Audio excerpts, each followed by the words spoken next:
Hello and welcome to this Maratha podcast. This is Amit Paranjape and I'm very happy to speak with my friend Dr. Uday Kulkarni, famous historian and many other things that we will be talking about. We have done multiple recordings in the past over various books that Dr. Kulkarni has written over the past 10 years and we will do a quick recap of some of that as well. So once again, welcome. We will talk about his latest book as well, which was released recently, a few months back, about Madhavrao Peshwa, and his earlier books about Bajirao Peshwa and Nanasaheb Peshwa, which constitute the Peshwa trilogy. So he has brought in a new set of books, these three books that are also available together. And we will also ask him about how this trilogy specifically makes sense. So, welcome, Dr. Kulkarni.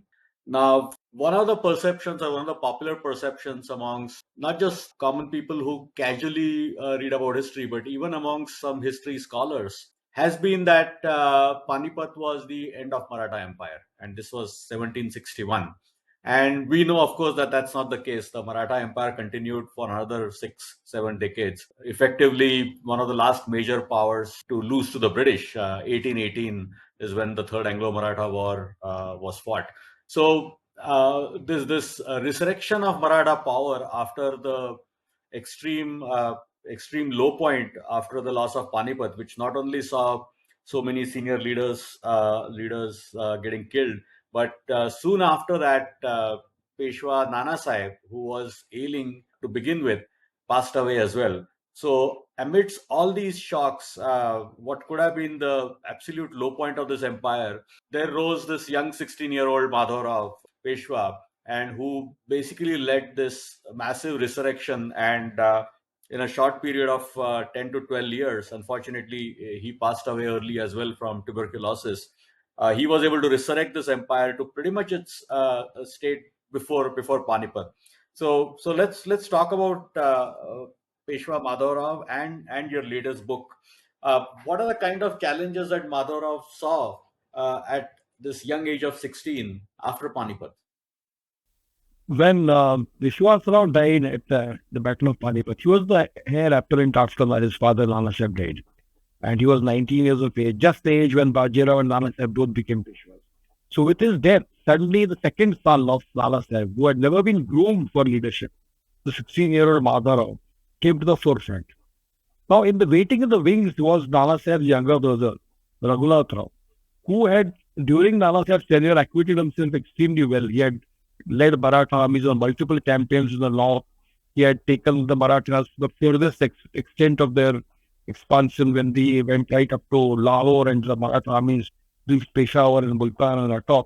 So that was a kind of personality we had in Raghunath Rao. At the same time, there were people in the Maratha fold who knew that here is a personality who is very fickle, whose hold on the troops or hold on the kind of financial affairs or transactions that take place during a campaign is not what is desired, what is desirable. And therefore, there were many people who did not want Raghunath Rao to take a lead position in the administration, though he was a senior most at that time. He was almost 26, 27, 10 years older than Madhavrao. And but he arrogated to himself the position of a senior in the family. Now, the other side is that Madhavrao, a 16-year-old boy, was willing to defer to his uncle in the early days. But Madhavrao's mother, Gopika Bai, would not be so compliant, so to say. And he was always worried that Raghunath Rao would take the power away from his youth. And therefore, a kind of a divide took place at the very apex of the Maratha polity. And you find that the courtiers, when they found in the family itself was had two power centers, they began to take sides too. So you find a divide in the Maratha court, some were on Madhavrao side and some because he was the legitimate Peshwa, and others who felt that Raghunath Rao, being the senior and having achieved so much with a great experience in the field, was the man. Which were very, both sides were fairly, you could not blame them at that point in time. In fact, the survival of the Maratha state at that time was very iffy. You could not really say that they will come out of the abyss they had sunk into. The first part of our book is called the abyss because not only had they lost huge number of people, leaders, Battle of Panipat. They had lost the incumbent Peshwa, Nana Sahib, and they had the enemies who were springing up on all sides. Like in the Deccan, there was the Nizam ul Mulk who was just waiting to get back. He had been defeated in 1752 at Malki, 1767 in Sindh Khed, 1759 at Udgir. On these three battles, he had successfully lost a huge amount of territory to the Marathas. Now, he was just waiting for Marathas to weaken before he begins his march onto Pune and tries to take back the territory which he had lost. And he did it immediately after Nana Sahib died. So, first confrontation they had was with the Nizam. But at the same time, there are others. In the north, you find the Marathas who pushed down the Chambal. With their majority of the leaders, the Scindia family lost almost three of their chiefs in the Battle of Panipat. Mahadji Scindia came back with an injury. And the only stalwart who was left in the north was Mallarao Holkar. And even he was nearing 70 years of age. So it was not a very happy situation to be in the north. And you find that ambitious people from the north, like Shuja Uddava, Nawab of Awadh, who had initially sided with Abdali. You find him coming down, crossing the Jamuna, coming to the south, even taking the fort of Jhansi, which was actually built by the Marathas. So that way there was a setback in the north. In the south, Hyder Ali was absolutely a newcomer in the south who had usurped the power of Mysore and the king and their pradhans and their dalwais imposed him to the back seat and grabbed all the power for himself. He was on his back foot.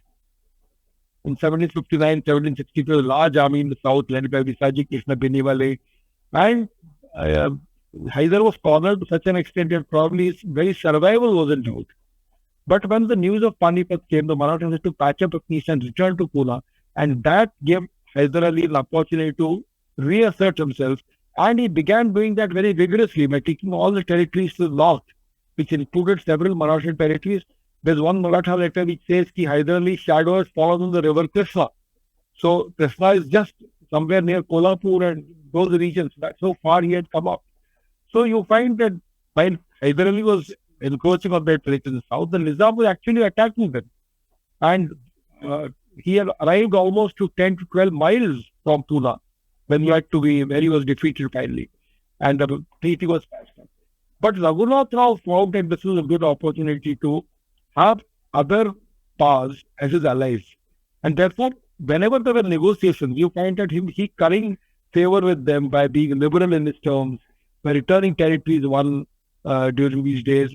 So you find that on the one hand, he was acting as the chief negotiator with the Marathas. On the other hand, he was currying favor with the enemies of the Marathas. So several of Madhavrao's men were unhappy with this. And soon a divide became very visible. And Raghunath Rao raised armies. He even called some people from the Nizam side to come and help him. And he marched on to Pune. An open battle took place between uncle and nephew at a place called Aligarh. And there Madhavrao was defeated. He had a smaller army too. And he decided that this kind of a domestic fight will only benefit our enemies. So he goes to, with a few men to the uncle's camp. And he actually puts his head on his feet and says, I surrender to you. And you may do what you will. You can take over the kingdom. And I will just be with you and help you whenever I can. So that is what was the first break. And you find that the great schism, as I call it, which lasted in the Maratha story, the Maratha narrative for a fairly long time. So this schism between Madhavrao and Raghunath Rao is a kind of a background story that you find runs through the entire period of Madhavrao's career.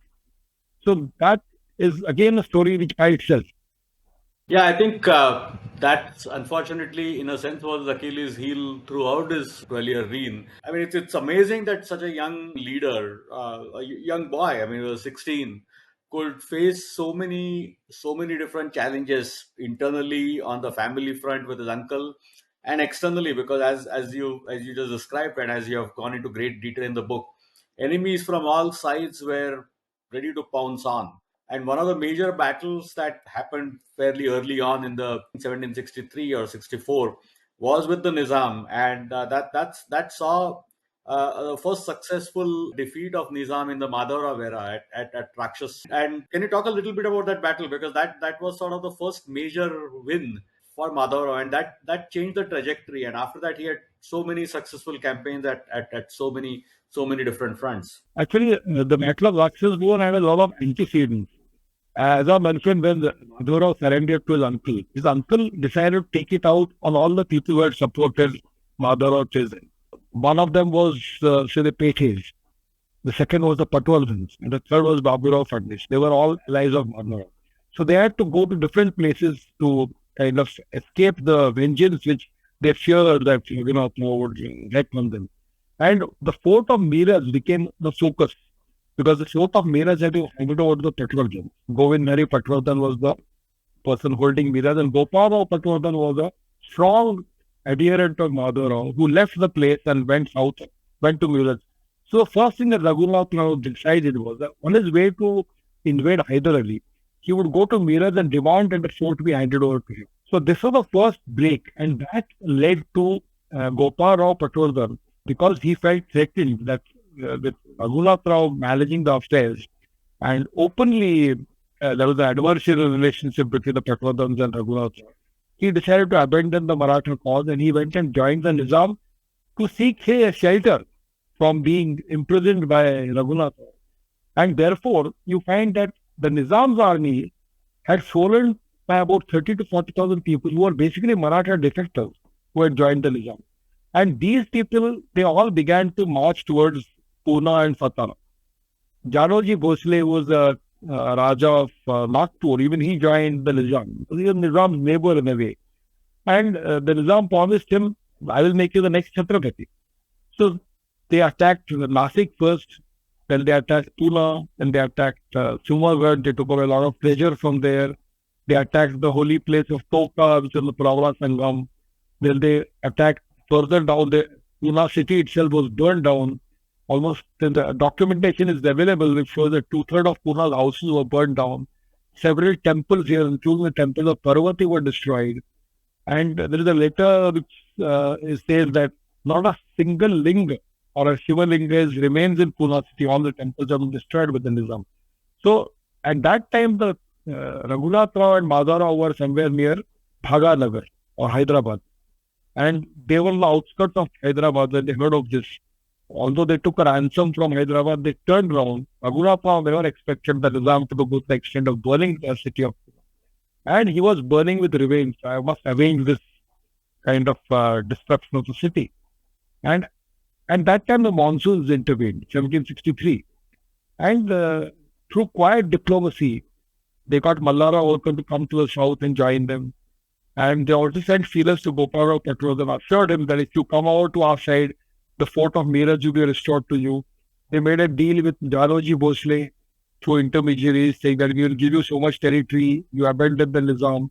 So those Maratha who had joined the Nizam, you find them leaving him and going away.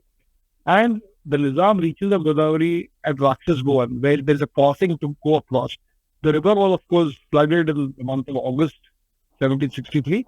But the Nizam, with his artillery, managed to cross over, leaving his divan for Vittal Sundar, the south bank of Rakshas Bhuvan, which is when the Marathas led by Raghunath Rao attacked Vittal Sundar. Now, Vittal Sundar was his divan.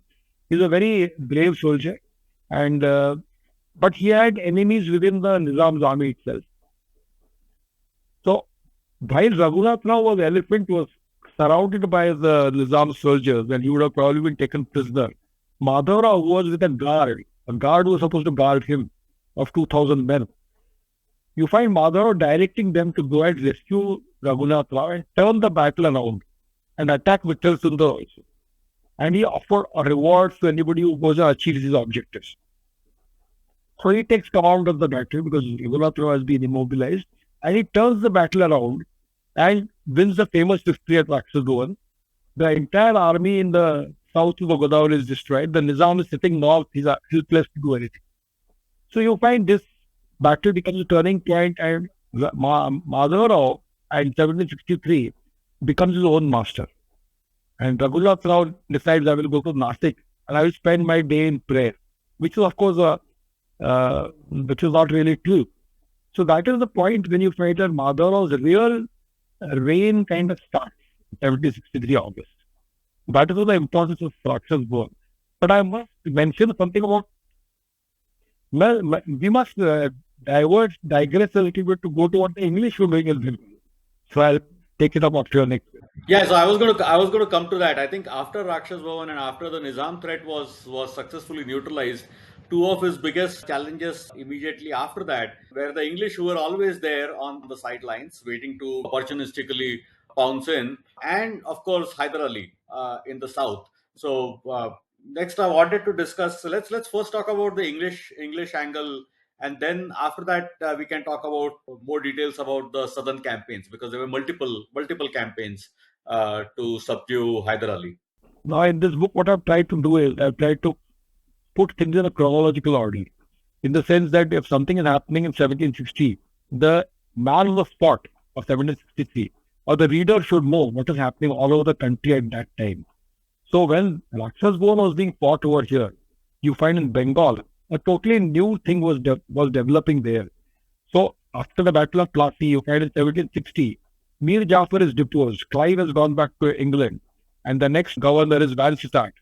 And he appoints Mir Jafar's son-in-law, Mir Qasim, as the next Nawab. Again, takes plenty of money from him.